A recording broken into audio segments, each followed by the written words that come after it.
Allah Subhanahu wa Ta'ala mewahyukan kepada seluruh ikan-ikan pada saat itu, "Sesungguhnya aku hendak memasukkan Yunus ke dalam perut salah seekor dari kamu sekalian." Namun hampir semua ikan bersikap sombong pada saat itu, selain seekor ikan saja. Seekor ikan ini berkata dengan sangat merendah diri, "Siapakah aku ini?" Sehingga Allah Subhanahu wa Ta'ala berkenan menjadikan perutku sebagai wadah yang memuat nabinya. Assalamualaikum warahmatullahi wabarakatuh.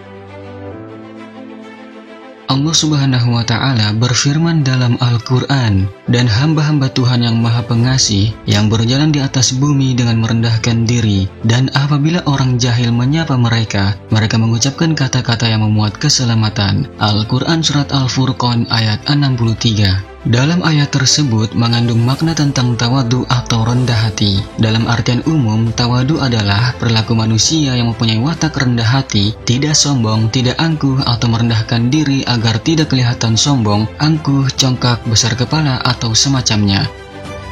Berkenaan dengan tawadu, ternyata ada sebuah riwayat yang mengisahkan tentang 6 makhluk Allah Subhanahu wa Ta'ala yang ditinggikan derajatnya karena sebab mereka merendahkan diri terhadap Allah Subhanahu wa Ta'ala, dan dikatakan bahwa makhluk-makhluk itu bukanlah manusia saja. Lantas, makhluk apa sajakah itu? Gunung Judi.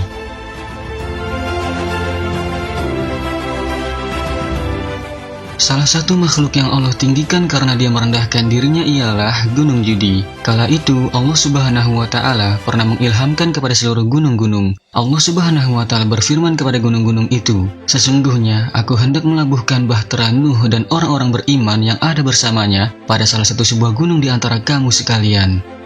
Setelah gunung-gunung itu mendengar firman Allah Subhanahu wa Ta'ala kepada mereka, maka bersikap congkaklah dan sombonglah hampir semua gunung-gunung itu dan angkuh pula. Sedangkan ada satu gunung yang bernama Judi, merendahkan dirinya seraya berkata, "Dari mana aku memperoleh kemuliaan sehingga Allah sudi melabuhkan bahtera Nabi Nuh padaku?" Maksudnya, mana mungkin Allah melabuhkan bahtera Nabi Nuh di Gunung Judi, sedangkan Gunung Judi merasa bahwa dirinya tidak memiliki kemuliaan apapun, dan merasa tidak mungkin mendapatkan kemuliaan untuk dijadikan tempat berlabuhnya bahtera Nabi Nuh alaihi salam. Karena kerendahan diri Gunung Judi itu, maka Allah Subhanahu wa Ta'ala berkenan meninggikannya melebihi dari gunung-gunung yang lainnya, dan kemudian mendaratkan bahtera Nabi Nuh alaihissalam itu padanya, dikarenakan kerendahan hatinya, sebagaimana firman Allah Subhanahu wa Ta'ala pada surat Hud, "Wahai bumi, telanlah airmu, dan wahai langit atau hujan, berhentilah." Dan air pun disurutkan, dan perintah pun diselesaikan, dan kapal itu pun berlabuh di atas Gunung Judi, dan dikatakan, "Binasalah orang-orang zalim." Al-Quran Surat Hud ayat 44.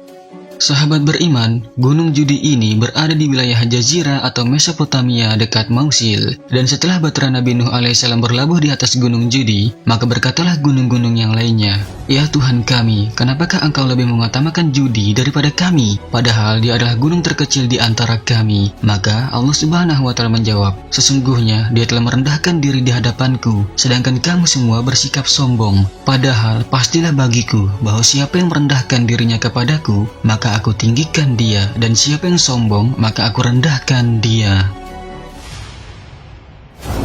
Gunung Tursina.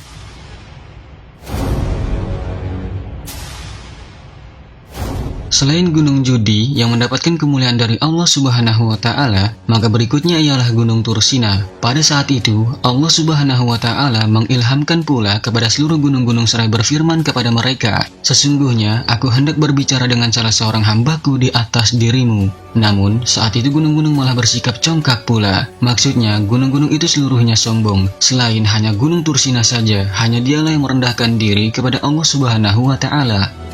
Gunung Tursina berkata, "Siapalah aku ini sehingga Allah berkenan berbicara dengan salah seorang hambanya di atas diriku?" Karena sebab sikap kerendahan diri dari Gunung Tursina itu, maka pembicaraan antara Allah dengan Nabi Musa alaihissalam terjadi di atas Gunung Tursina. Dan inilah kemuliaan yang diberikan Allah Subhanahu wa Ta'ala kepada Gunung Tursina dengan menjadikan Gunung Tursina sebagai tempat Nabi Musa alaihissalam berdialog kepada Allah Subhanahu wa Ta'ala.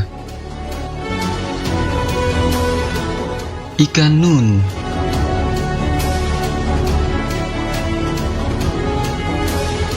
Makhluk yang ditinggikan derajatnya berikutnya ialah ikan nun.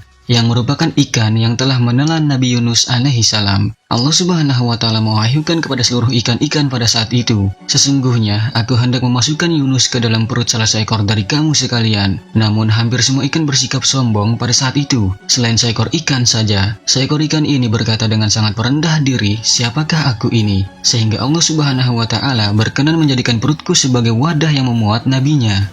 Maka Allah Subhanahu wa Ta'ala mengangkat derajat ikan yang merendahkan diri ini dan memuliakannya dikarenakan kerendahan hatinya. Dan ikan ini menurut riwayat bernama Nun, yaitu ikan yang menelan Nabi Yunus alaihi salam selama 40 hari. Menurut suatu riwayat pula dikatakan bahwa ikan Nun yang menelan Nabi Yunus alaihi salam ini masih hidup hingga hari kiamat tiba. Hal ini berdasarkan firman Allah Subhanahu wa Ta'ala, "Maka sekiranya dia tidak termasuk orang yang banyak berzikir atau bertasbih kepada Allah, niscaya dia akan tetap tinggal di perut ikan itu sampai hari berbangkit." Al-Quran Surat As-Saffat ayat 143-144. Dan perihal tentang kisah Nabi Yunus ini bisa dilihat di dalam Al-Quran pada Surat As-Saffat. Lebah.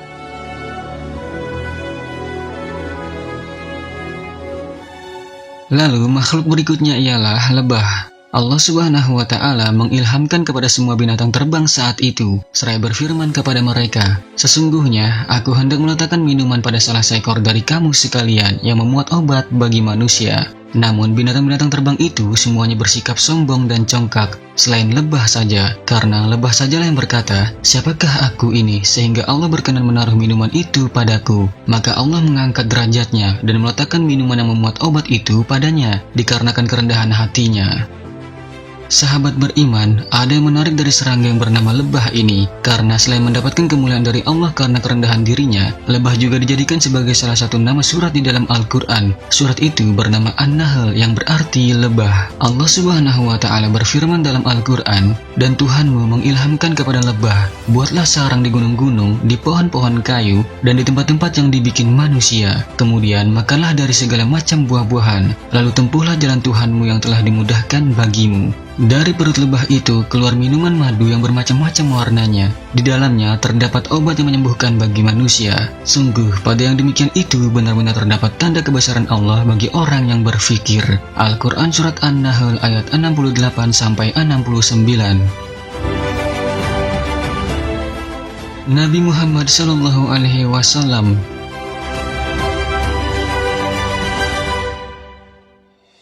Sebagaimana yang kita ketahui dan kita yakini bahwa Rasulullah Shallallahu Alaihi Wasallam adalah makhluk Allah Subhanahu Wa Taala yang paling mulia. Beliau Shallallahu Alaihi Wasallam adalah penutup para nabi dan juga Rasul Allah Subhanahu Wa Taala. Beliau pun juga pemimpinnya para nabi dan para Rasul Allah Subhanahu Wa Taala. Beliau begitu mulia di sisi Allah dan di sisi makhluk karena beliau dimuliakan oleh Yang Maha Mulia. Dan tahukah kalian bahwa ada suatu riwayat yang mengisahkan tentang salah satu sebab yang menjadikan Rasulullah Shallallahu Alaihi Wasallam mendapati kemuliaan yang mengungguli para nabi dan Rasul Allah lainnya, yaitu pernah suatu ketika Allah Subhanahu Wa Taala mengetes dengan bertanya kepada beberapa nabi. Allah Subhanahu Wa Taala mewahyukan kepada Nabi Ibrahim alaihissalam seraya berfirman kepadanya, "Siapakah kamu?" Lalu Nabi Ibrahim alaihissalam menjawab, "Aku adalah Al-Khalil, yaitu kekasih Allah." Kemudian Allah Subhanahu wa Ta'ala juga bertanya kepada Nabi Musa alaihissalam, "Siapakah kamu?" Lalu Nabi Musa menjawab, "Aku adalah Al-Kalim," yaitu orang yang diajak bicara langsung oleh Allah. Lalu Allah Subhanahu wa Ta'ala juga bertanya kepada Nabi Isa alaihissalam, "Siapakah kamu?" Maka Nabi Isa alaihissalam menjawab, "Aku adalah Ar-Ruh," yaitu ruh dari Allah. Kemudian Allah Subhanahu wa Ta'ala bertanya kepada Nabi Muhammad Sallallahu Alaihi Wasallam, "Siapakah kamu?" Maka Nabi Muhammad menjawab dengan sangat merendah, "Aku ini adalah anak yatim." Maka dengan ini Allah Subhanahu wa Ta'ala mengangkat derajat Nabi Muhammad Sallallahu Alaihi Wasallam atas nabi-nabi lainnya. Ini sebagaimana firman Allah Subhanahu wa Ta'ala dalam Al-Quran, "Walasawfa yu'tika rabbuka fatarallah." Dan sungguh kelak Tuhanmu pasti memberikan karunia-Nya kepadamu sehingga engkau merasa puas. Al-Quran Surat Ad-Duha ayat 5. Dan sungguh pula sebenarnya begitu tinggi kemuliaan Nabi Muhammad Sallallahu Alaihi Wasallam di sisi Allah Subhanahu wa Ta'ala. Orang mukmin.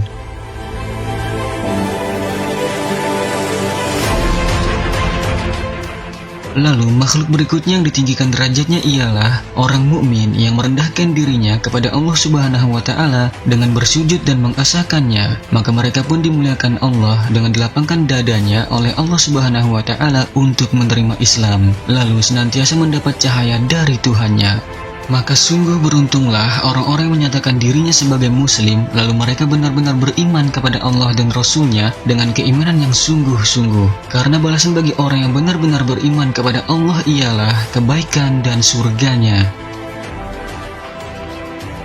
Sahabat beriman, itulah 6 makhluk yang ditinggikan derajatnya oleh Allah karena mereka merendahkan dirinya terhadap Allah Subhanahu wa Ta'ala. Semoga kita termasuk ke dalam golongan hamba-hambanya yang rendah hati, sehingga keselamatan bisa kita dapatkan di dunia dan di akhirat. Amin ya Allah ya Rabbal Alamin. Sungguh, kebenaran hanyalah milik Allah Subhanahu wa Ta'ala, dan mohon maaf jika ada kesalahan. Itu merupakan suatu kelalaian dari kami. Wallahu a'lamu bishawab. Wassalamualaikum warahmatullahi wabarakatuh.